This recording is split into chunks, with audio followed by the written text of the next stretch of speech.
Assalomu alaykum aziz vatandoshlar. Hozir biz Inchondagi melisaxonadamiz. O'sha jabrlangan vatandoshimizni orqasidan shu insonni o'zini ham olib keldik. Hozirgacha bizga kelgan ma'lumotlarga ko'ra, o'sha aytib o'tganimizdek, primoy efirda Koreya fuqarosi student bolani olib kelib, o'zini uyida ancha tan jarohati yetkazgan, aldab uyga olib kelib, dori ichirib, pichoqlar bilan bo'yniga, boshiga anchagina bo'ynilarining bunaqa joylarini so'yib, ancha tan jarohati yetkazgan. Bu inson O'zbekiston fuqarosiligi uchun bu inson haqida birinchi bo'lib mana Baxtiyorjon do'stimiz xabar topib bizga aloqaga chiqdi. Biz buni Koreya Yangilari Instagram kanali orqali sizlarga yetkazganimizda mana hozir mana shu vatandoshlarimiz yetib kelibdi. Mana ko'ryapsizlar, mana shuncha odam yig'ilib turibdi. Bular bilan Janubiy Koreyani Gwanju shahrida joylashgan o'zbeklar jamiyati, yangi ochilgan o'zbeklar jamiyatini boshlig'i Alisher akam suhbat olib boryapti.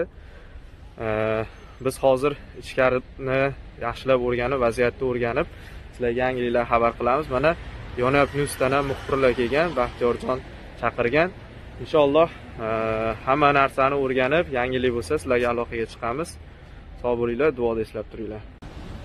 Assalomu alaykum. Janubiy Koreyada yashovchi akalar, ukalar, xabaringlar bor.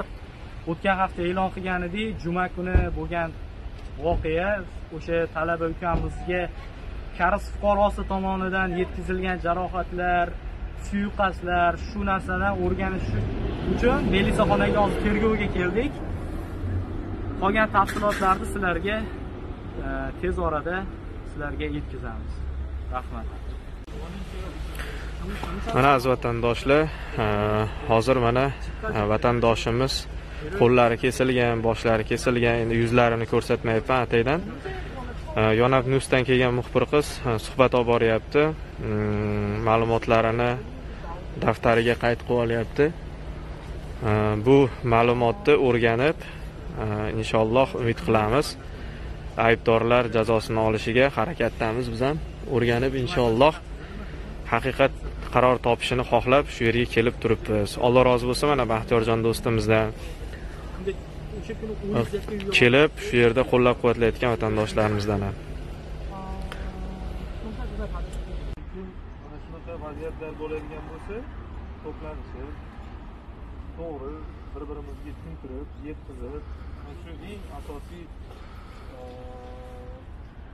hammamiz qanaqadir sog' salomat vatanga qaytib ketishimiz kerakda, shuni ustida ishlashimiz kerak, birga, birgalikda.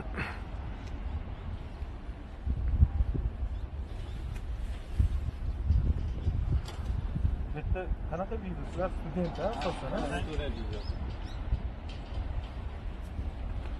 murojaat qilishda, xabar qilishda, ya'ni O'zbekiston Respublikasi fuqarosiga nisbatan zo'ravonlik, ishlatish va og'ir tan jarohati yetkazilganligi to'g'risida murojaat qilishda, mazkur murojaatni atroflicha o'rganish va bu murojaat yuzasidan amaldagi Koreya qonunchiligiga muvofiq politsiya tomonidan choralar ko'rishni ta'minlash maqsadida 우즈베키스탄 협회 그리고 우즈베키스탄 고용노동 소장님이고요. 그다음에 이번에 피해를 당한 학생부터 신고가 들어왔기 때문에 여기 방문을 했고요. 이 우즈베키스탄 학생이 우리 국민이고 시민이기 때문에 소장님이 직접 와서 학생들 다 같이 와서 이 경찰에서 조사 단계부터 그리고 이 사건이 어떤 사건이 벌어졌는지 그런 것들 자세히 알아보기 위해서 여기를 방문을 했고요. 그리고 이 경찰은 이 가해자를 즉시 구속을 시키고 이제 처벌을 원하기 때문에, 그리고 좀 자세히 이 사건을 범죄 사실을 정확히 파악하기 위해서 저희도 우리 국민을 지키기 위해서 여기 와 있습니다. 그 얘기를 좀 얘기를 하는 겁니다. 오늘 그 경찰한테 특히 뭐 이렇게 구체적으로 좀 하시고 싶은 말씀이 있으신지, 경찰한테 특별히 말씀을 하고 싶으신 게 있으신지. Miliciyalar pitanya aytmoqchiligim bormi?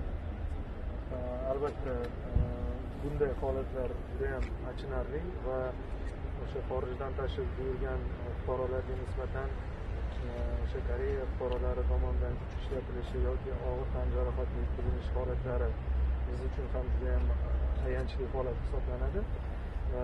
Bizni faqatgina biz politsiyadan iltimos qilishimiz mumkin. Bunday holatlarda o'sha o'rnatilgan tartibda, qonun bilan o'rnatilgan tartibda qat'iy choralar ko'rilishini so'rab qolgan bo'lardik va albatta ushbu ko'rilgan choralar natijasi haqida bizga ham ma'lumot berilishini so'radik. 예, 물론 이런 사건이 이제 한국에서 벌어졌다는 걸 너무 안타깝고요.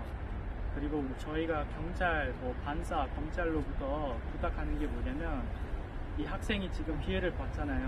피해를 당했고 그래서 우즈벡 정부에서 모든 시민들로부터 이 사건이 어떻게 처리되고 있는 건지 그런 것도 우리한테 알려줘야 되고 그 다음에 결과도 우리가 알아야 된다고 좀 무관심하게 행하지 말고 끝까지 법적으로 처벌을 원한다고 이렇게 얘기를 한 겁니다. 만약에 이런 조치들이 안 이루어진다면 혹시 뭐 우즈벡 고용노동부 차원에서 뭐 어떤 조치를 하실 계획이신지도. agar bunaqa siz so'rayotgan o'sha talablar qondirilmasa O'zbekiston hukumat tarafdan nima deya olasiz bu narsaga? Biz ham bu narsaga qarshi qilamiz. Endi eng asosiysi biz o'sha davlat xizmatchisi sifatida bunday holatlarda faqatgina qonun bilan o'rnatilgan tartibda chora ko'rilishini talab qilishimiz mumkin. Shuning uchun o'ylaymanki, Koreya politsiyasi tomonidan, huquqni muhofaza qiluvchi organlari tomonidan ushbu holat to'g'ri baholangan holda ushbu qoidabuzarlik jinoyatini sodir qilgan shaxslarga nisbatan qonuniy choralar ko'riladi va biz zarurat tug'iladigan bo'lsa agar elchixona nomidan ham xizmat nomidan ham bu haqida so'rovnoma yuborishimiz va ushbu holat qonunda o'rnatilgan tartibda ko'rib chiqilishi lozimligi haqida so'rovnoma, ma'lumotnoma yoki bir ariza sifatida murojaat yo'llashimiz mumkin. 네. 그리고 이제 소장님은 국가 출신 우즈베키스탄 공무원이고 만약에 검찰도 반사도 정부에서 이거를 법적으로 처리를 안 하면 저희도 직접적으로 조치를 하지는 못하지만 우리는 지금 요구하는 사항이 있고 만약에 그 조치를 한국 정부에서 안 하면은 저희도 우즈베키스탄 정부 그다음에 여기 대사관 그쪽에서 저희가 이 일이 끝까지 이제 해결될 수 있게끔 저희는 나서겠습니다. 네, 인터뷰 여기까지 하겠습니다. 감사합니다. Bizdagi chiqimlarni qo'shib haqimiz. Haligi ana qilib aytayapman.